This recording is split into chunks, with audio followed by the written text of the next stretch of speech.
किसी को लगता है हिंदू खतरे में है, किसी को लगता है मुसलमान खतरे में है। धर्म का चश्मा उतार कर देखो यारो, पता चलेगा कि हमारा हिंदुस्तान लिख रहा हूँ मैं अंजाम, लिख रहा हूँ मैं अंजाम, जिसका कल आकाश आएगा, ये मैं रहूँगा हर एक कपड़े से इनकलाब आएगा। मैं रहूँ या ना रहूँ पूरी वादा, या ना रहूँ पूरी वादा है तुमसे मेरे कि मेरे पास वतन को मरने वाला का सैलाब आएगा।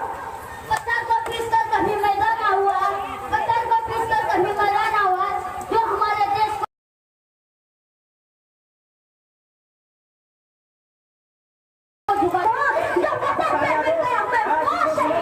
पैसा खर्चा होता है यार।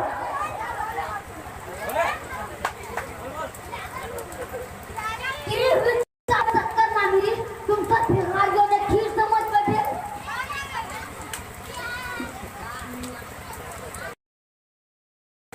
तिरंगे की आन तो है, कुछ नशा तिरंगे की आन तो है, कुछ नशा मातृभूमि की शान का है। लहराएंगे हम हज में क्यों तिरंगा, नशा ये हिंदुस्तान की शान का है।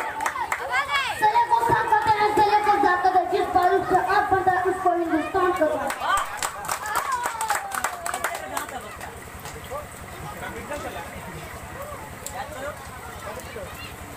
दूसरा आ रहे कोई सारी वाला दूसरा आओ जो से कमिट कर ले। अच्छा